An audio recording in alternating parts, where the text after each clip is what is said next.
talino kung hindi samahan ng mga pag-aaral ng social. Siguro ang like sinasabing ibang naratibo na si Eusebio Roque ay may supernatural something. Siguro maganda na lang din sa ibang mga akda sinasabi na talagang si Eusebio Roque ay isang mabuting tao. Kumbaga, may mabuting loob, no? And in a way na parang tinitignan siya ng mga tao ng panahon na iyon bilang si Kristo. Kasi yung mga tao din, no, kapag may mabuti kang kalooban, tapos in a way na kasi during that time, maraming mga naaping mga mamamayan, for them, si Eusebio Roque yung ituturing nilang tagapagligtas, no, magliligtas sa kanila sa mga pang-aapi ng mga Espanyol. Siguro kasi during that time, tiniente pa lang siya. Ito yung maituturing na pagbibinyag sa kanila, sa kanya rather, na ibig sabihin, ito yung unang beses niyang nakaranas ng pakikipagsagupa, no, laban sa mga Espanyol. And isa rin ito sa mga naratibo na talagang nakasama niya si Eusebio Roque doon sa pakikipaglaban doon sa Real na Kakarong Bisita. So, maaaring masabi natin na kumbaga yung pagbibinyag niya na ito is naging inspirasyon niya sa mga susunod pang mga pakikipaglaban at bumuo sa kanyang sinatawag na katapangan. Bagaman may pag-aaral din halimbawa si Antonio Valeriano, halimbawa yung naging papel ng aking profesor na si Ginoong de la Cruz, siguro na lang, dito iinog yung konsepto na hindi masyadong, walang masyadong nagpo-focus sa ganitong klase ng pag-aaral. In a way na masyadong nagtuon yung mga unang mga nagsulat doon sa kahalagahan ng malolos. And dito nga papasok yung kahalagahan ng mga pananaliksik ng lokal na kasaysayan instead na mag-focus lamang sa national history. In a way na yung local history yung magiging pundasyon upang mabuo yung national history. In a way na, halimbawa sa Pandian, no, local history, in a way na may kita natin na sa lokal na perspektibo, no, may mga nabuo sa mga pamayanan ito ng mga, halimbawa, yung Kakarong Bisile, na makakatulong, or nakatulong rather, upang nakapag-ambag doon sa panahon ng himagsikang Pilipinas.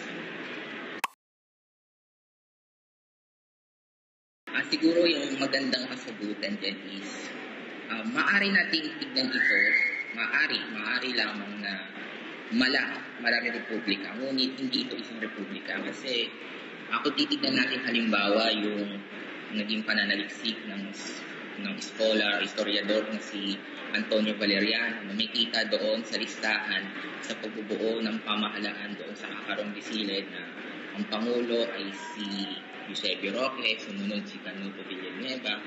Samantala, doon sa bersyon ni Teodoro M. Calao, sa listahan sa pagbubuo ng revolutionary government, si Canuto Villanueva naman yung nasa pinakamataas sa posisyon and parang kapitan general lamang si Eusebio Roque. Pero gayon pa man, pwede natin ituring siya na mala republika, pero hindi naman nila tinuring o walang mga dokumento na magpapatunay na tinawag nila yung mga sarili nila bilang republika. In a way na mas ligtas sabihin na mala republika in consideration pero hindi talaga lubos na opisyal na republika. Siguro, ayun nga, dito papasok yung kaisipan ni General Colavieja na yung gulo ay nasa Cavite at yung banta ay nasa Bulacan. In a way na, ang maganda nga niyan, no, pinapunta lahat ni General Colavieja, yung halos lahat ng puwersa sa Bulacan, halimbawa, reconcentration. So, ganun takot sila sa Real kasi hindi siya katulad ng trinchera na medyo madali mo makita yung mga katipunerong lalaban, unlike sa Real na nakatago sa mga matataas na lugar. So, ibig sabihin, kung mga nasa mataas na lugar sila, may pamamaraang guerrilla warfare ito. So, ibig sabihin, pabigla-bigla, hindi matukoy ng mga Espanyol yung pag-atake nila. So, paano sila, saan sila manggagaling, ganito, ganyan. And kung dadagdagan din natin, magmula Agosto ng 1896 hanggang Disyembre, kumbaga matagumpay na nadepensahan ng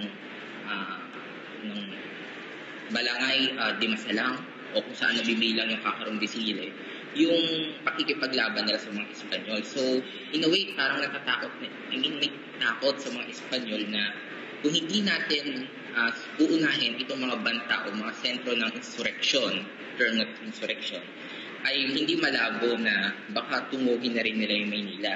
So, gaya nga na nasabi ko kanina, pinagtipon-tipon ni General Polaviejo yung mga hukbo. In a way na ang ginawa nila at pinalibutan nila yung Kakarong de Sile. So, halos ilang mga destakamento yung pumalibot sa Kakarong de Sile. Halimbawa, mga pwersa galing ng Santa Maria, pwersa galing ng Angat, pwersa galing ng Bustos, pwersa galing ng San Rafael.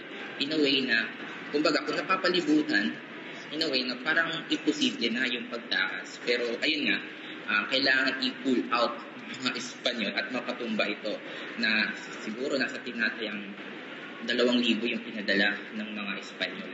And dala-dala rin nila yung mga mahabang kanyon na talagang nakapagwasak dun sa struktura ng mga kawayan na buo doon sa Real ng Kakarong de Sile.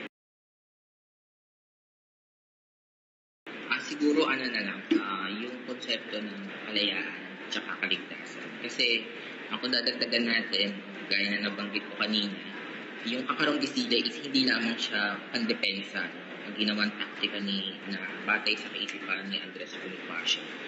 Siguro kasi naging rin to, kanlungan.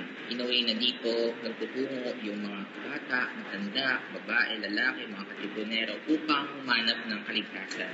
Kasi nasa tinatayang mga 5,000 o 6,000 yung nakanlong ng Kakarong de Sile. Ganun karami. At parang maliit itong bayan o pamayanan kung saan kumpleto ng mga pangangailangan, pandepensa, pagkain, musika, bala, pagawaan ng bala, armas, etc. So, para itong mga bayan. So, parang dito pa lamang naramdaman ng mga mamamayang nakanlong dito sa Kakarong de Sile yung kalayaan, no, labas sa pang-aapi na ginagawa ng mga Espanyol. Ang Kakarong de Sile ay nagtuturo sa atin ng mahalagang aral. Ang kalayaan ay hindi lang bunga ng tagumpay na nasa libro, kundi ng mga sakripisyong minsan ay nakalimutan na. Ito ay isang paalala na ang kasaysayan ay hindi lamang tungkol sa kung ano ang alam natin, Kung hindi sa kung ano ang pinipili nating alalahanin. ito ang lihim ng pandi, ang Republika ng Kakarong de Sile.